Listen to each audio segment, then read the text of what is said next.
Hello, welcome back to my channel. আমি প্রায় বহুদিন বাদে চ্যানেলে আবার ভিডিও দিচ্ছি।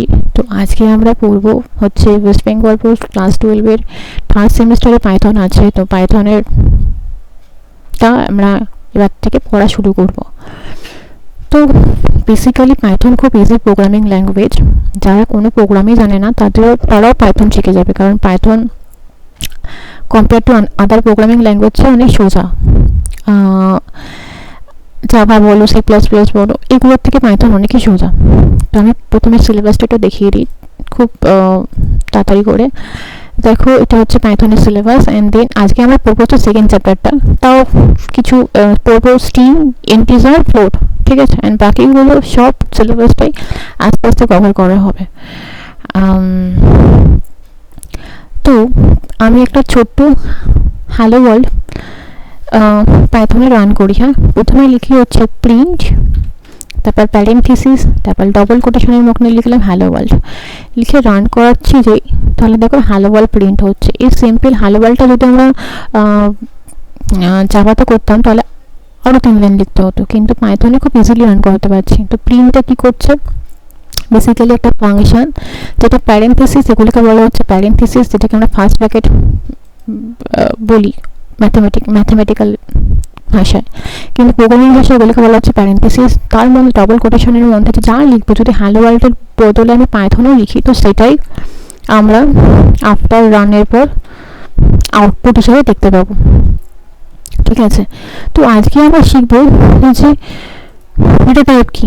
দেখো, আমার কাছে একটা বই আছে, ডেটা টাইপ, এটা যেটা চ্যাপ্টারটা। ডেটা টাইপকে কিছু ভাগে ভাগ করা যাচ্ছে, নিউমেরিক, সিকোয়েন্স, সেট আর ম্যাপ। তো আমরা আজকে নিউমেরিকের মধ্যে ইন্টিজার অ্যান্ড ফ্লোটটা শিখবো। তো ইন্টিজারটা কি প্রথমে জানতে হবে, ডেটা টাইপটা আবার কি তার। আচ্ছা, আমি রিড করে দিলাম। তো আমি একটা ভ্যারিয়েবল ক্রিয়েট করছি যার নাম হচ্ছে নেম। এবার এর মধ্যে লিখলাম পাইথন ডবল কোটেশনের মধ্যে। তো আগে বুঝিয়ে দিই ভ্যারিয়েবল, এই নেমটা কি, নেমটা একটা ভ্যারিয়েবল, অ্যান্ড পাইথনটা কি ভ্যালু। ভ্যারিয়েবল কি আর ভ্যালু কি, সিম্পল একটা সহজ উদাহরণ দিয়ে বুঝিয়ে দিচ্ছি। ধরো তোমাদের কাছে একটা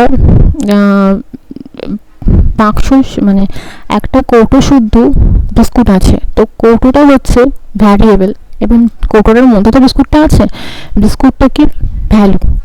তো ভ্যারিয়েবল কি, যার মধ্যে আমরা কোনো জিনিস স্টোর করে রাখতে পারি সেটাকে বলা হচ্ছে ভ্যারিয়েবল। যেমন এই নেমের মধ্যে আমি পাইথনটাকে স্টোর করে রেখেছি বা লিখেছি। এই পাইথনটা কি, কোন ডেটা টাইপের মধ্যে পড়ছে সেটা আমরা পড়বো। এই ভ্যালুটা একটা ভ্যালু, মানে পাইথনটাকে এটা ভ্যালু আর নেমটাকে এটা ভ্যারিয়েবল, বাট এই ভ্যালুটা কোন ডেটা টাইপের মধ্যে পড়ছে সেটা আমরা পড়বো। আচ্ছা, ফার্স্টে বললাম যে আমরা এই নিউমেরিক ডেটা টাইপের মধ্যে ইন্টিজার আর ফ্লোট পড়বো, ঠিক আছে। ইন্টিজার কি, একটা পূর্ণ সংখ্যা, সেটা প্লাসও হতে পারে, মানে নেগেটিভও হতে পারে, মাইনাসও হতে পারে। ধরো আমরা একটা লেখা লিখলাম, যেটা হচ্ছে ধরো রোল লেখার পর লিখলাম হচ্ছে 6। এবার 6 রোলটা কি ভ্যারিয়েবল এবং 6টা কি ভ্যালু। এবার প্রিন্ট দিয়ে তার মধ্যে লিখতে হবে হচ্ছে টাইপ অ্যান্ড দেন রোল।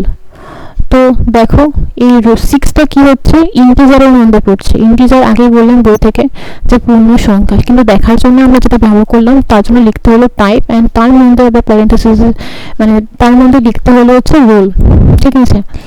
তো এই 6টা যদি আমি +6 করি তাহলেও এটা ইন্টিজার হবে, অ্যান্ড দেন যদি এটা -6 করি তাহলেও এটা ইন্টিজারই হবে, ওকে।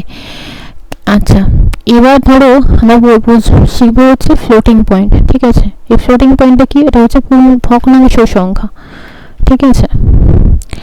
তো আমরা যখন লিখবো ধরো 6.0, এবার এটাকে ধরো টাইপ করছি ডেটা টাইপটা দেখার জন্য, তাহলে কি হচ্ছে, এটা ফ্লোট হচ্ছে। ফ্লোট যেই পয়েন্ট, মানে পয়েন্টটা দিলাম, দশমিকটা দিলাম, তখনই সেটা ফ্লোটে কনভার্ট হয়ে যাচ্ছে। যদি আমি পয়েন্টটা তুলে দিই তাহলে দেখো সেটা ইন্টিজার হচ্ছে, যদি পয়েন্টটা দিই তাহলে এটা দশমিক সংখ্যা হয়ে যাচ্ছে, মানে ফ্লোট হয়ে যাচ্ছে। এবার তাহলে আমরা বুঝলাম যে পাইথনে ইন্টিজার কি আর ফ্লোট কি। সিমিলারলি আজকে আমরা ছোট্ট করে শিখবো হচ্ছে স্ট্রিং কি। এবার ধরো আমি লিখলাম নেম ইকুয়াল টু ডবল কোটেশনের মধ্যে প্রিয়াঙ্কা। এবার আমরা প্রিন্ট করাচ্ছি হচ্ছে নেমটা, মানে নেমের ডেটা টাইপটা আমরা প্রিন্ট করাচ্ছি, জানতে চাইছি যে নেমটা প্রিয়াঙ্কাটা কোন ডেটা টাইপের আন্ডারে পড়ছে, তাহলে সেটা কি স্ট্রিং এর আন্ডারে পড়ছে।